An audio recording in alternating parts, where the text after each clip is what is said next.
যুবদলের সকল ভাই বন্ধুগণ, আপনাদের সকলকে জানাচ্ছি বাংলাদেশ জাতীয়তাবাদী যুবদল কক্সবাজার জেলা শাখার পক্ষ থেকে সংগ্রামী সালাম এবং শুভেচ্ছা। আসসালামু আলাইকুম রহমতুল্লাহ। আপনারা নিশ্চয়ই অবগত আছেন আমি কি জন্য আজকে এখানে আমরা মিটিং দিয়েছি এবং আমরা কি জন্য এসেছি। আমি এর আগেও একটি মিটিং শেষ করেছি মহেশখালী উপজেলা যুবদলের সাথে শেষ করে আপনাদের এখানে এসেছি। আমাদের আরেকটি টিম ইতিমধ্যে পেকুয়ার উদ্দেশ্যে রওনা হয়েছে। পেকুয়া মিটিং শেষ করে আমরা সবাই আবার মিলিত হব চকরিয়া আমাদের দলীয় কার্যালয়ে। ওখানে চকরিয়া উপজেলা চকরিয়া পৌরসভার মিটিংটা শেষ করে আমরা কক্সবাজারে যাব। আবার আগামীকালকে আমাদের অন্যান্য থানাগুলো সফর আছে।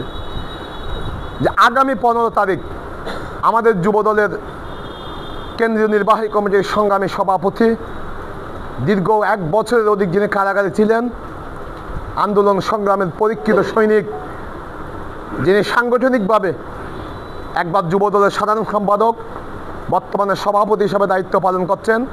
কক্সবাজার তার আশা হয় নাই। উনি আমাদের প্রিয় নেতা সালাউদ্দিন ভাইয়ের খুব আপনজন, বিশ্বস্ত। সেই আব্দুল মুনাইম মুন্না ভাই কক্সবাজারে যুব সমাবেশ করার জন্য আগ্রহ প্রকাশ করেছেন।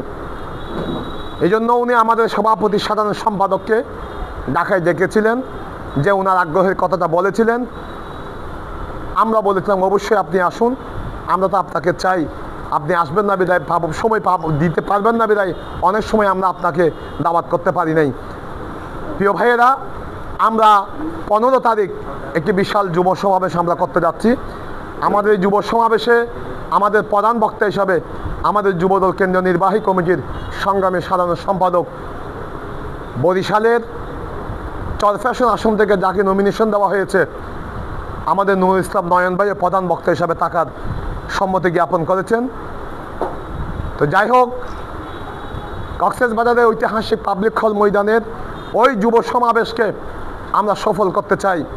আমরা এমনভাবে সফল করতে চাই যে যুব সমাবেশ কক্সবাজারের পাবলিক হলের মাঠ, রাস্তা, আমাদের জাতীয়তাবাদী যুবদলের সকল নেতা কর্মীদের স্বতঃস্ফূর্ত উপস্থিতিতে সেখানে একটা বিশাল আমরা সফল সমাবেশ করতে পারি।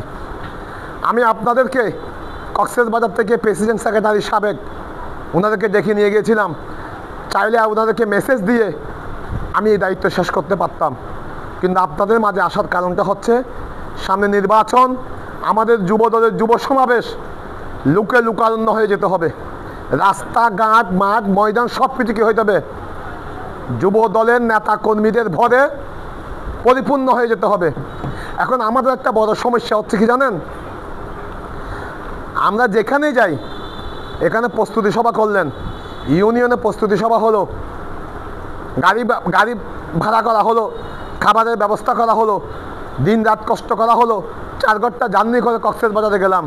এখন মাঠে ঢুকে আমরা 10 মিনিট থেকে সবাই যার যার মতো করে বেরিয়ে যাই। কি ওয়ার্ড কমিটির সদস্য, কি উপজেলা কমিটির সভাপতি, কি থানা কমিটির সেক্রেটারি, ইউনিয়নের, আমি বুঝি না। আমাদের যারা লোকাল আমরা কক্সবাজারের, এখানে ডিসি অফিসকে আমার দেখা লাগবে? কক্সবাজার সমুদ্র সৈকতকে আমার দেখার প্রয়োজন আছে? কক্সবাজার পৌরসভার কার্যালয়ে বদর মোকাম মসজিদকে আমার দেখার প্রয়োজন আছে নাকি?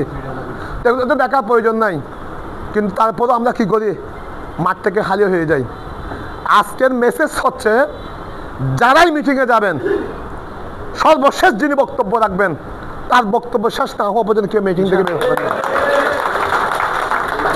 মিটিং এত কষ্ট করলাম, এত কষ্ট করলে নিজের পকেটের টাকা খরচ করছেন, সবাই গাড়ি ভাড়া দিচ্ছেন, নিজের পকেটের টাকা দিয়ে খাবার খাচ্ছেন, ফ্ল্যাগ কিনেছেন, স্লোগান দিচ্ছেন, কিন্তু যে মিটিংটার উদ্দেশ্যে যাচ্ছেন সেই মিটিংয়ে আমি 2 ঘন্টা মুজাহিদা করতে পারি না, কুরবানি দিতে পারি না দলের জন্য। এটা তো হবে না। এখন আপনারা যারা এখানে বক্তব্য রাখবেন, ইউনিয়নের নেতারা বিশেষ করে একজন করে বক্তব্য রাখবেন। আপনাদেরকে প্রস্তুতি মিটিং সারতে হবে। আমাদের মিটিং পরে 10, 11, 12, 3 দিনের মধ্যে প্রস্তুতি মিটিং সেরে ফেলবেন। প্রয়োজন 13 তারিখ যেতে পারবে।